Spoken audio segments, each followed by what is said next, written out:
Good afternoon. Today is May 2nd. It's a Saturday, and I've been out spraying the vineyard all day. And what I thought was going to be a 3-hour job ended up taking about 8 hours. And you'll see that I'm wearing personal protective equipment because we're dealing with sprays, even though organic. You don't want to get it on your skin and be breathing those things. And you couldn't help but dress up like that in protective gear and think about the front line medical staff who are doing everything during COVID-19. And they couldn't go to work for 2 hours. They have to work all day, if not of. And so because of that, how could I stop? So it became the moral equivalent of being a medical worker today. If they can't take breaks, if Maria can't take breaks, if Bob can't take breaks, neither was I. So we had to spray until we finished. Also, being May 2nd, yesterday was May 1st, International Day for Organized Labor. And that'll deal a little bit with today's subject. So let's get into the book. Chapter 18 is called Terroir, and let me find it right here. Terrain, or terroir as the French call it, is an important factor in the development and taste of the grape. Earth, la terre, feminine Mother Earth, terra, territory. The soils in San Diego's Hidden Hills are a cocktail of decomposed granite, loam, and clay. The fine granite sands good for drainage, and the clay good for holding water. Variations in the mineral composition of the soil affect the dirt's color, which you can see, and the wine's mouthfeel, which you can taste. When Paul purchased 1,000 pounds of Pinotage grapes from a grower in the neighboring town of Bonsall, the same neighborhood where he purchased the Petit Verdot grapes that changed his life and that of the Saint Sommelier, he plucked a grape from a bunch in the lugs, tossed it into his mouth, and declared, "Salty." I liked the Pinotage Sheila and he produced that year, but he insisted it was salty, and said the same thing about some of the grapes they sourced from Guadalupe Valley. That salt texture was the minerality my palate couldn't notice. And when Carrie Ann started studying for a sommelier certification, she couldn't stop talking about the effects of soil on wine, and I was going to call her a terrorista, but I couldn't pronounce it. It ends up that vineyard in Bonsall and some of the vineyards in Baja were nursed with briny well water, so no wonder Paul detected salinity. The good thing about investing in land in Southern California is there's a fixed supply. They ain't making any more of it. And San Diego's megalopolis expansion is limited by the Mexican border to the south, Camp Pendleton to the north, and mountains to the east, and the Pacific to the west. When I moved here decades ago, the area above Del Mar was peach trees and scrub. I scratched together funds to buy some dirt, and when I sold it, made enough to retire.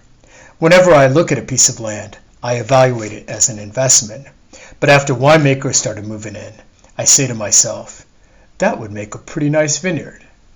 In the early 1990s, there was an undeveloped stretch between Del Mar on the coast and the 15 to the east of gently rolling fields, with dreams of mansions dancing in developers' heads. We made money those days buying Phase 1 releases in master-planned communities. The price always rose when developers released more expensive homes in subsequent phases. It was guaranteed money. This open space between Del Mar and the 15 was used for farming, horse riding, growing palm trees, plants, flowers, and tomatoes, the crops tended by migrants, some who camped in the area. San Diego is pretty laid back compared to La La Land and Go-Go Silicon Valley, so it surprised me when in the year 2000, the dawn of a new age, 7 teenagers from the Del Mar area, armed with pellet guns and baseball bats, attacked a migrant camp one evening, injuring 5 men. What were they thinking? Roughing up migrants as they slept is the new cow tipping? Apologies to the cows, yeah, we did that in college. Where did such behavior come from? The youth of a sleepy beach town. a wealthy suburb of San Diego, and inspiration for California dreaming. It makes you wonder how deep prejudice is felt against immigrants when a group of well-off, college-bound students from one of the best school systems in the country assaults migrants in their sleep. And for the record, the workers were here legally. Was this a one-off event, or the future of race relations in California, where white men will soon become a minority? There's always mildew in the vineyard, and the key is to stay on top of it. And if you do, damage to the grapes is prevented. It's the same with bad apples in a community. They're always there, so best to keep an eye on them in case they start acting up. About the time Paul and Sheila moved out here in 2006, Escondido City Council passed a law prohibiting landlords from renting to undocumented immigrants, assigning landlords responsibility for checking tenants' and applicants' immigration status. Concern spread well beyond this inland community, where half the residents are Latino. The American Civil Liberties Union was in an uproar, and even the BBC sent a correspondent from the UK to Escondido Avenue to investigate. Does a city have the responsibility to enforce the nation's immigration laws? After all, what good are immigration laws, and any laws for that matter, if they aren't enforced? If someone is here illegally and discovered by local authorities, shouldn't that person be handed over for deportation? The debate began to divide the community and Escondido City Council, whose attorneys warned the law was likely to be overturned and cost the cash-strapped city high legal expenses and fines. Ironically, the city council chairman was an immigrant, a legal immigrant, inclined to persist. The sleepy city of Escondido became the front line in the immigration debate, and Miguel warned his crew to keep a low profile, explaining he needed to garnish a bit more of their wages as his costs had gone up, as it was now illegal for him to rent to them. It wasn't unusual for official vehicles to visit the hidden hills. Tree police, contracted by the electric company, patrolled the neighborhood looking for any tree that threatened a power line. Paul returned from work one day to find all the poplar trees along the road of his property topped, so they wouldn't fall on nearby power lines. Topping a tree is not the way to prune it. This sent the trees on a downward death spiral, and a strong windstorm blew down several that damaged the fences along the road, but didn't hit the power lines. Eventually, Miguel fulfilled his dream of taking a chainsaw to every tree except one. A sad day for Paul, who dreamed of vines creeping up his poplars, serving as a trellis, as in Italy of old. The county dispatched sharpshooter police, who set up yellow sticky fly traps to keep count of glassy-winged sharpshooters, the vector for deadly Pierce's disease. And inspectors parked their vehicles at the entrance of Blue Merle Vineyard and entered the property to inspect the traps. When the European blue moth was discovered in Napa, the state dispatched inspectors throughout California who installed bait stations scented with moth mojo, a fragrance not yet replicated by the scent sommelier. Every month during the growing season, a state inspector parked at the bottom of the Blue Merle, walked into the vineyard, and found the blue moth trap empty as Janet's bottle after happy hour. One day, a sheriff's car pulled up to the entrance, and a uniformed officer and a man in plainclothes stepped out. Paul, who was thinning shoots with Bluey, went down to greet them. Sheila was shopping at TJ Maxx. "Good day, gentlemen. How may I help you?" Paul asked. "This is a beautiful property," said the man in plainclothes. "Thank you, sir. We like it." You may have heard about Escondido's law regarding renting to illegal aliens. This is not good, Paul thought. I heard something about it on the radio. "We're visiting growers in the area to explain the law and make sure it's followed," said the officer. "How many acres do you have?" 4, Paul replied. The man pulled out a map. "What do you grow here?" "Grapes." "What kinds?" "Tempranillo, Grenache, Petit Syrah, Zinfandel, and Aglianico." "I like Tempranillo. How's the wine?" "It's terrific. I'd offer you some, but I assume you're on duty." "Some other time." "How many vines do you have?" "Over 2,000. Must be a lot of work. Yes, sir. Keeps me out of trouble. Who helps with the work? He asked. It's mostly me and my wife, said Paul. And who else? Asked the man in plain clothes. And the dog, said Paul, and Bluey barked when he heard the word dog. That's a fine-looking dog, said the man in plain clothes. He sure is. That's an Aussie, right? Yes, sir. They're real smart, right? Yes, sir. Suppose I ask him if he's heard of a person called Rodrigo. Bluey's ear arched. The Brazilian soccer star? Paul asked. How about a migrant boss called the Pirate? Bluey growled. Everyone knows him, Paul answered. How many illegal aliens work here? We only hire human beings. Have you checked their green cards? Do I need a lawyer? Do you have something to hide? No. In that case, you don't need a lawyer. According to this aerial photograph, he showed Paul the paper in his hand, you have an unauthorized structure on your property. Do you mind if we take a look inside? I don't mind. Do you have a search warrant? I don't, but I can get one and come back, and when I do, we'll get a warrant to search the whole property. I don't suppose you have any illegal moonshine, do you? Like I said, I have nothing to hide. The shed is this way. Paul and Bluey led the visitors to the top of the hill where the land leveled off, and the shed came into view, and the officer ordered Paul to stay. They tiptoed to the shed and pulled .32 caliber revolvers from their holsters. They knocked on the door, yelling, "Police, come out with your hands up!" The officer slid open the door and tossed in a flashbang.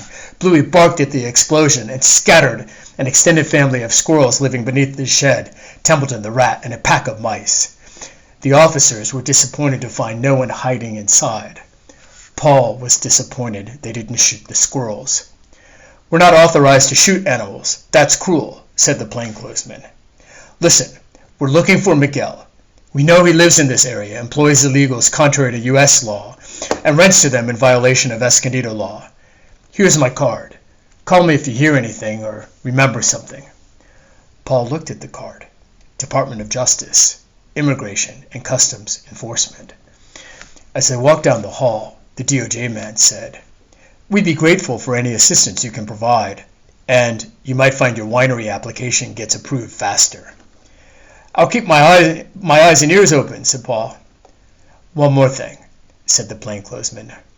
We're aware illegals are living in vans, campers, casitas, and 40-foot containers on properties in this area.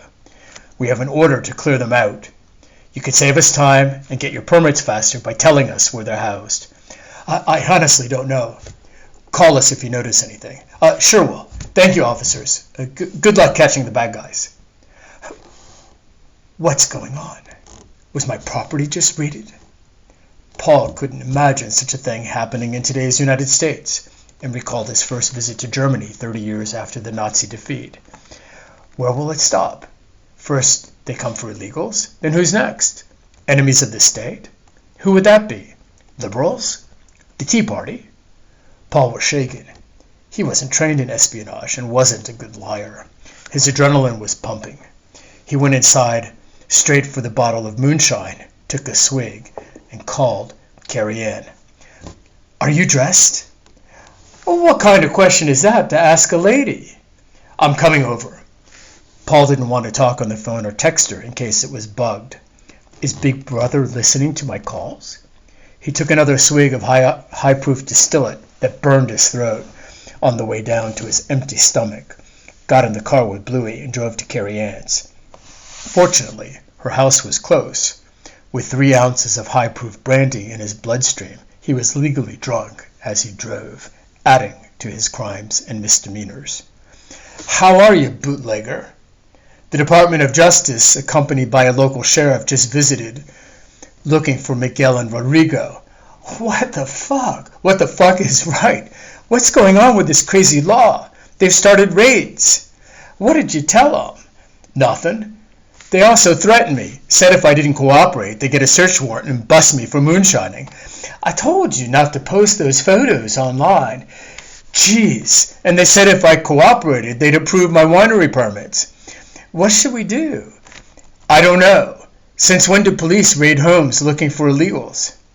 Since the rise of the Tea Party and those crazy laws. But those laws are illegal, aren't they? I don't know, but legally, those people aren't supposed to be here, right? That's why they're called illegals. I get that, but where does it stop? Today they come for Rodrigo, but tomorrow who? What if the Tea Party were in power? Would they start rounding up liberals? Paul, stop talking crazy shit. It sounds crazy, but look at Germany in the 1930s. Look at the history of Russia the last 100 years. Don't worry, my great-uncle defeated the Nazis and the Japanese. May I have a drink, please? Looks like you've had enough. How about some food? I got some leftover eggs. He gobbled up the eggs, and with a glass of her wine, and excused himself. I better walk home. And as he staggered up the hill, he threw up. He was more rattled than suspects crossing from East Berlin to West I interrogated when posted at Checkpoint Charlie during the Cold War. Paul wouldn't make a good spy, at least judging from his first attempt lying to police. His higher-pitched, defensive tone of voice gave him away. After spending tens of thousands of dollars of local taxpayers' money defending the ill-conceived rental law, the Escondido City Council rescinded the ordinance. Although the city of Escondido doesn't have jurisdiction out where we live in the unincorporated county, it was a warning to Paul and all of us what could happen if embers of anti-immigrant sentiment reignited. The city council, however, pivoted and began enforcing local laws it could enforce, including the housing code that prohibits residents from living in garages and driving without a license. The city claimed these enforcement actions were not targeted at any ethnic group or immigrants, but the intent was clearer than new tequila. And if the police happened to catch a Latino driver without a license or documentation, the suspect was turned over to federal immigration authorities. We Californians are proud to think of ourselves as trendsetters for the rest of the country. Escondido's police chief hoped cooperation between his department and ICE would become a model for how local municipalities could support national immigration enforcement. As the city council drafted legislation equating picking up a day laborer on the side of the road with picking up a prostitute, the police set up 18 driver's license checkpoints, practically encircling the Hispanic community and Rodrigo's apartment.